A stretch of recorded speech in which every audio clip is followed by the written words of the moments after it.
शरदचंद्रजी पवार साहेबांचा बाळासाहेब ठाकरेंचा आवाज कुणाचा आवाज कुणाचा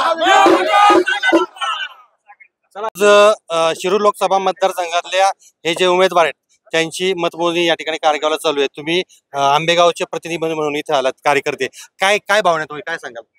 भावना म्हणजे मनामध्ये अतिशय आनंदाची भावना आहे। खरं तर अमोलदादा कोल्हे हे प्रचंड मताधिक्याने विजयी होतील याच्या बाबत निश्चित मनामध्ये खात्री आम्हा सर्वांच्या कार्यकर्त्यांच्या होती आणि आज ते प्रत्यक्षामध्ये मतमोजणी या ठिकाणी सुरू आहे आणि ते प्रत्येक फेरीमध्ये चांगलं मताधिक्य घेताना या ठिकाणी दिसत आहे। त्याच्यामुळे निश्चित चांगला आनंद मनामध्ये आहे। दादा तुम्ही पण आंबेगाव मधून कोणत्या गावात आला, काय भावना? खडकी मी बेळगावातून आलेलो आहे। हा माझं नाव विशाल वाबळे आहे आणि हा आनंद म्हणजे गगनात न मावणार आहे, कारण की पवार साहेबांना किंवा उद्धव साहेबांना एवढे जण आमदार सोडून गेले, पण जनतेने काय पवार साहेबांना सोडलं नाही आणि उद्धव साहेबांना सोडलं नाही। ही लढाई सर्वसामान्यांनी हाताशी घेतली आणि याच्यात आत्ताच्या सर्वेनुसार सर्वात जास्त महाविकास आघाडीच्या जागा दाखवल्या जातात आणि कोल्हे साहेबांनी सुद्धा पवार साहेबांना पडत्या काळात साथ दिली।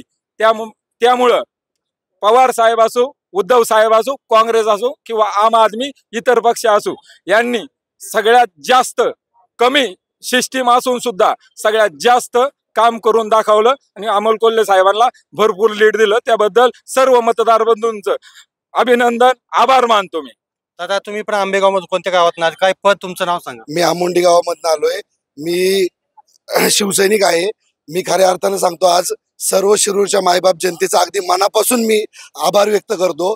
एकही नेता नसताना अनेक लोकांनी गद्दारी केली। प्रत्येक गावामध्ये जो सामान्य कार्यकर्ता आहे शेतकरी कुटुंबातला, जसे अमोलदादा कोल्हे हे शेतकरी कुटुंबातील व्यक्ती आहे, तसं आम्ही शेतकरी कुटुंबातले, आमच्या मागे कुठलंही पाठबळ नाहीये।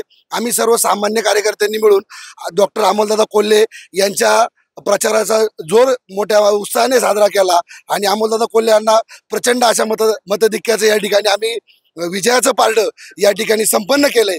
आणि पुण्याला एकदा मी सर्व मायबाप जनतेचं, सर्व शिवसैनिकांचं, आणि एक सांगायचं झालं तर मी जन्मापासूनचा शिवसैनिक आहे, पण आज मला शरदचंद्रजी पवार साहेबांबरोबर काम करण्याची संधी मिळाली आणि पवार साहेबांच्या हात बळकट करण्याची संधी मिळाली। उतरत्या वयामध्ये ज्यावेळी आपण आई वडील सांभाळतो, तसं शरदचंद्रजी पवार साहेबांनी आपल्या तारुण्यामध्ये अनेक गद्दारांना सांभाळलं, परंतु त्यांनी वेळ असताना माननीय पवार साहेबांना सोडून गेले आणि आता सर्वसामान्य जनतेने घेतलेले इलेक्शन, हातामध्ये घेतलेले इलेक्शन, हे सर्वांनी चांगल्या पद्धतीने डॉक्टर अमोलदादा कोल्हे यांना विजयाच्या पारड्यामध्ये नेऊन ठेवलोय। त्याबद्दल सर्व मतदार बंधूंचं अगदी मनापासून स्वागत करतो। आंबोडीकरांची प्रखर टीका होती की गद्दारीबद्दल ते बोलले। तुम्ही आंबेगाव तालुक्यातले कोणत्या गावाचे तुम्ही, पद काय तुमचं, काय प्रतिक्रिया? अण्णांनी वोट मी मंचरचा आहे। काय प्रतिक्रिया आहे तुमची? काय आता जो विजय होतो त्याचा जल्लोष करायचा। किती मतांनी विजय होतो?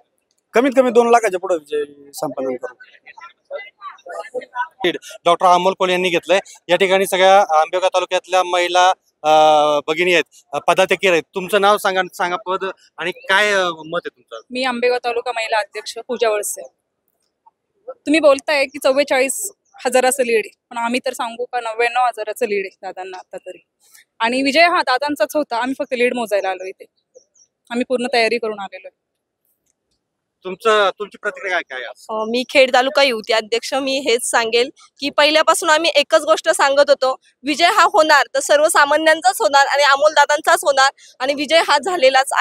तालुक्यातून आमदार किंवा खासदार हे जरी पक्ष बदलले असतील, पण लोकांनी पक्ष बदललेला नाही। लोक उद्धव साहेबांबरोबर आणि पवार साहेबांबरोबरच आहे।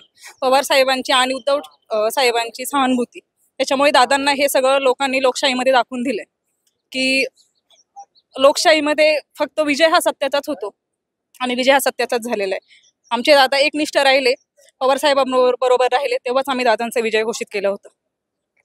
आमचे दादा हे पवार साहेबांसोबतच राहिले, एकनिष्ठतेचा विजय असं ताईंचं म्हणणे। मी रवींद्र कोडे, आपला आवाज विभागीय संपादक, शिरूर।